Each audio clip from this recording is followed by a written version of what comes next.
Bonsoir tout le monde, bonsoir parce que c'est le soir. Tranche de vie en fait, chez moi en fait. Donc en fait, même quand vous êtes chez vous, vous ne demandez rien à personne, vous êtes chez vous en train de regarder la téloche, vous êtes en train d'essayer de vous ressourcer de votre dure semaine de travail. Et devinez qui vient vous emmerder en fait chez vous. Mais devinez qui encore? Mais c'est fou, hein. Alors il y en a plein qui vont dire que je suis un mytho, que je raconte tout ça, que c'est tout ça, c'est pas vrai. Ben, déjà, ça a déjà été dit. Ben non, malheureusement, en fait, c'est vrai, tout ce que je vous dis est vrai. Encore une fois, je vous le dis, je vous le répète, je m'expose à des poursuites en faisant des vidéos comme ça. Et pourquoi je l'ai fait? Et j'ai pas une once de remords, et pourquoi je suis même très fier de les faire. Et j'ai surtout pas peur, en fait, je me sens pas avec une épée de Damoclès au-dessus de la tête. Tout simplement parce que tout ce que je vous relate, en fait, est vrai. C'est la stricte et pure vérité, d'accord? Donc, tranche de vie chez moi, depuis des années. En fait, il y a quelques années auparavant, je voyais deux petits maghrébins qui passaient régulièrement devant comment on appelle ça, le pavillon. Et ils jetaient des marrons, en fait. Ils ramassaient des marrons et ils jetaient des marrons sur la véranda, en fait. Alors, donc, plusieurs fois, je les ai vus faire. Bon, c'est quand même dérangeant parce que c'est problématique dans la mesure où ils peuvent quand même finir par casser et endommager la véranda. Et puis de toute façon, c'est ni fait ni à faire. Les enfants n'ont pas à faire des trucs comme ça. Personne n'a à faire des trucs comme ça. Et si mon enfant à moi faisait ça sur leur véranda leur véranda à eux, à ces maghrébins là, ils diraient quoi en fait? Ils se plaindraient, je pense. Ils diraient, écoute, tu peux pas laisser ton enfant continuer à faire des trucs comme ça. Bon, j'ai jamais trop rien dit, je savais qu'ils faisaient ça, ça les faisait rigoler, c'était des petits qui devaient avoir entre 7 ans, 8 ans, donc bon, j'ai laissé couler. Je pense qu'il n'y avait pas beaucoup de force dans les bras, pas assez pour pouvoir faire de la casse, donc à chaque fois, les marrons qui s'agglutinaient, je les ramassais, je montais avec l'échelle et puis j'allais les ramasser. Mais ça me foutait un petit peu les boules quand même, parce que je me dis, mais merde, ils sont éduqués comment ces mômes là? Et de fil en aiguille, ça a été de mal en pire. Je vais vous raconter après. Entre-temps, une fois, je vois une maghrébine du quartier. Et j'étais dans le jardin, elle ne savait pas que j'étais là. J'étais en train de faire je sais plus ce que je faisais, du bricolage, ou alors j'étais en train de faire du jardinage. Toujours est-il que j'étais dans le jardin. Et ça faisait 15 minutes que ça durait. Elle parlait avec une dame, avec une Française. Et son fils, son enfant, cette maghrébine, donnait des coups de pied dans mon portail, en fait. Un portail que je venais d'installer. Il n'arrêtait pas de donner des coups de pied dedans. C'était un enfant qui devait avoir 4 ans. Et ça l'amusait beaucoup. Et donc, je dis, bon, bah, il va s'arrêter. Ils vont s'arrêter à un moment donné. Ça va s'arrêter. Donc, vous voyez que je suis pas quand même quelqu'un de mauvais à sauter tout de suite sur le dos des gens parce que sous prétexte qu'ils seraient maghrébins. Donc, arrêtez de raconter des conneries. Je suis pas comme ça. Je suis pas sélectif. Moi, je réagis avec tout le monde. Si quelqu'un fait quelque chose avec moi, je m'en fous de son origine. Je vais intervenir. Voilà, je me laisse pas faire. Mais je suis quand même assez coulant. Je suis pas non plus le mec qui saute tout de suite à la jugulaire, tout de suite, tout le mec qui est rageux, qui est hargneux, qui est aigri quoi, de la vie, qui est misanthrope. Je suis pas comme ça, d'accord? Donc je laisse couler, c'est cool 15 minutes, je vous assure 15 minutes. Et au bout d'un moment, je dis, bon, ouais, faut que ça s'arrête, quoi. Oh, il veut défoncer mon portail. Et elle dit rien, là, cet abruti, là, voit son enfant, il est en train de détériorer les biens privés des gens, mais elle dit rien, ça la dérange pas. Donc, je vais la voir, je lui fais, excusez-moi, madame, ça fait quand même 15 minutes que votre enfant, il tape dans mon portail. Je fais, vous avez, à un moment donné, vous allez intervenir ou pas? Mais gentiment, je lui dis, mais parce que là, c'est quand même, moi, je suis derrière depuis 15 minutes. Vous le saviez pas, mais je suis derrière, en fait. Je suis juste à côté dans le jardin, là. Et elle fait, non, mais monsieur, ne nous agressez pas. Je fais, non, mais arrêtez de jouer la carte de la victimisation. Je lui fais, votre enfant, il est en train de donner des coups de pied dans mon portail depuis 15 minutes ou pas? Je lui fais, c'est juste ce que vous le confirmiez. Je vous demande simplement de lui dire d'arrêter, quoi. Ça fait 15 minutes. Demandez, arrêtez. Arrêtez, madame.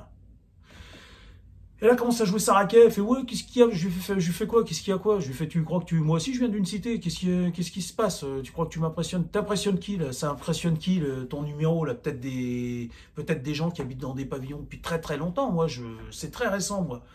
Enfin, j'ai déjà vécu en pavillon il y a très longtemps, mais entre-temps, j'ai malheureusement vécu dans une cité HLM. Malheureusement pour ceux qui y sont et qui subissent.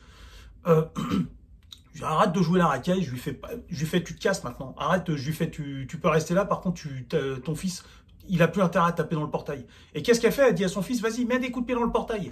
Saloperie, va. Alors, je lui fais comme ça, je lui fais, attends, tu vois, moi je vais te suivre jusqu'à chez toi et moi je vais te le défoncer ton portail. Tu dois pas habiter bien loin, je sais que tu habites à côté, là, parce que tu promènes ton chien, là, ton chien mexicain, là, ton staff mexicain, ou je sais pas quoi, là.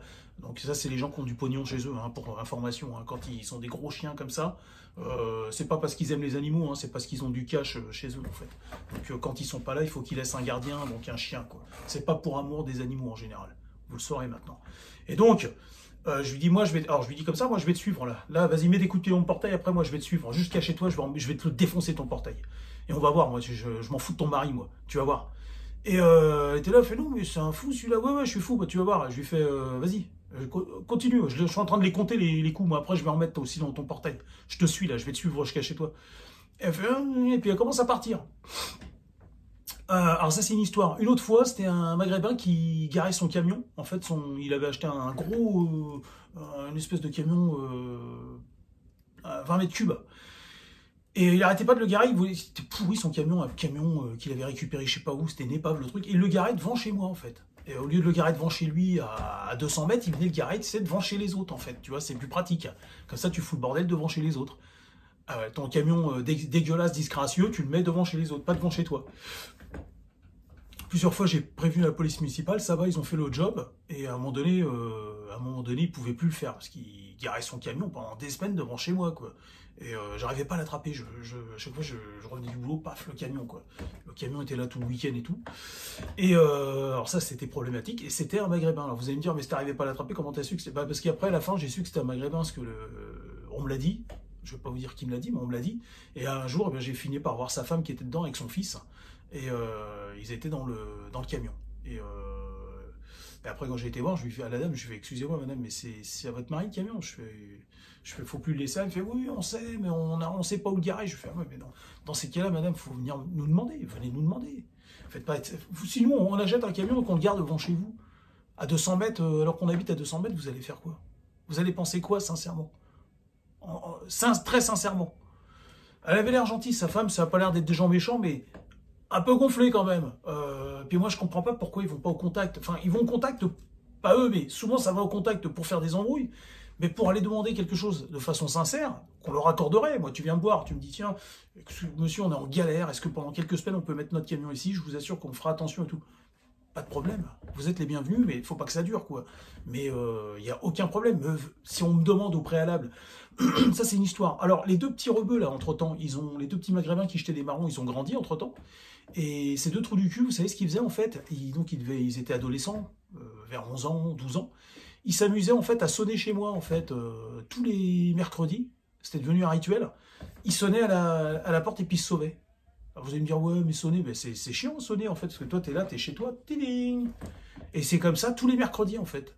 Tous les mercredis à 8h. Et ils ont eu un bol pas possible, j'ai jamais réussi à les attraper. Jusqu'au jour, alors je me cachais dans la voiture, je me cachais derrière les buissons, et jamais, en fait, à chaque fois que j'étais caché, ils venaient pas, et à chaque fois que j'étais pas caché, la plupart du temps, quoi, parce que je suis quelqu'un de normal, je vous l'ai dit, je suis pas un psychopathe. Je recherche pas le conflit, à chaque fois que j'étais chez moi, c'est à croire qu'ils le savaient, qu'ils voyaient à travers les murs, parce qu'ils sonnaient. Seulement, manque de bol pour eux, un jour, les portes du karaté étaient fermées, juste à côté. Et donc, j'ai couru et je les ai retrouvés bloqués. Je les ai vus, en fait, filer juste à droite. Et ils pensaient pouvoir aller au cours de karaté vite fait, aller se cacher. Et là, ils étaient coincés devant le portail. Et je lui fais, c'est vous qui sonnez, là, depuis, ça fait 2 ans que ça dure. C'est vous qui sonnez. Enfin, non, c'est pas nous, je vous assure, monsieur, on a vu des filles. Je lui fais, arrête de te foutre de ma gueule. Je lui fais, c'est toi qui sonne. Je vous ai vu là, dans le coin, partir en courant et tourner à droite, c'est vous. C'est vous. À l'époque, vous jetiez des marrons sur ma véranda. Donc, c'est vous. Vous voyez, donc encore des Maghrébins. Hein. Et le petit insolent, après, il a dû demander à son grand frère, ou je sais pas si c'était lui, mais ça a continué à sonner pendant quelques temps. Pendant à peu près 2 mois, ça a continué à sonner. Pareil, j'ai essayé de les attraper, j'y arrivais pas. Après, on a investi dans des caméras. Moi et ma compagne, et donc du coup à ce moment-là ils ont dû voir qu'il y avait des caméras dans la propriété, ils ont arrêté de le faire. Et puis j'ai fait des aménagements de telle sorte à pouvoir voir qui foutait le bordel. Et ben c'était encore des Maghrébins, hein. C'était encore des Maghrébins. Et à côté de chez moi, il y a des jeunes qui squattaient et des revendeurs de drogue. Vous savez, ils font des croix par terre avec de la peinture en fait. Ils mettent des signes pour orienter les acheteurs, en fait, les consommateurs. Et c'est une voiture noire qui se garait. Là, ils ont arrêté parce qu'on a appelé les flics. Et les flics font beaucoup plus de rondes maintenant, les nationaux, parce qu'ils savent que c'est un point de deal. Et ben, qui c'était dans la voiture? Qui c'était? Eh ben, c'était des Maghrébins. C'était des Maghrébins. Hein. Et tout ça, c'est autour de chez nous. C'est autour de chez nous. Et là, je vous passe l'histoire que je vous ai déjà racontée du Maghrébin qui avait une quarantaine d'années, qui caresse sa bagnole devant mon portail, carrément. Devant le portail. On ne pouvait plus rentrer et ressortir. Hein. Et enfin, voilà, quoi. Donc, ça, c'est tranche de vie. Et je vous ai raconté aussi celle où, une fois, j'étais en train de boire un café, en train de regarder les buissons, comment j'allais les couper. Il y a un Maghrébin qui passe, mais je vous l'ai déjà raconté cette histoire en quad, et le mec il croit que je le regardais en fait, il croit que j'étais devant ma clôture, à l'intérieur de notre propriété en fait, lui il passe en quad et il s'arrête parce qu'il croit que moi je suis en train de le regarder en fait. Eh, des fous, hein, sans déconner, des malades quoi. Et après ils viennent me traiter de malade, moi, ils viennent me troller ma chaîne là. Mais enfin, je sais que les gens qui suivent ma chaîne et qui m'écoutent, pour la plupart me croient. Je vous assure que je raconterai pas des conneries comme ça. Là, je vais arrêter. Je vais parler en fait dans la prochaine vidéo en fait justement des points de deal. Ça m'y fait penser. J'ai une petite liste là avec des sujets que je dois aborder. On se retrouve tout de suite pour ma prochaine vidéo. Vous allez voir, c'est très intéressant. Enfin, je vais vous raconter après. À tout de suite.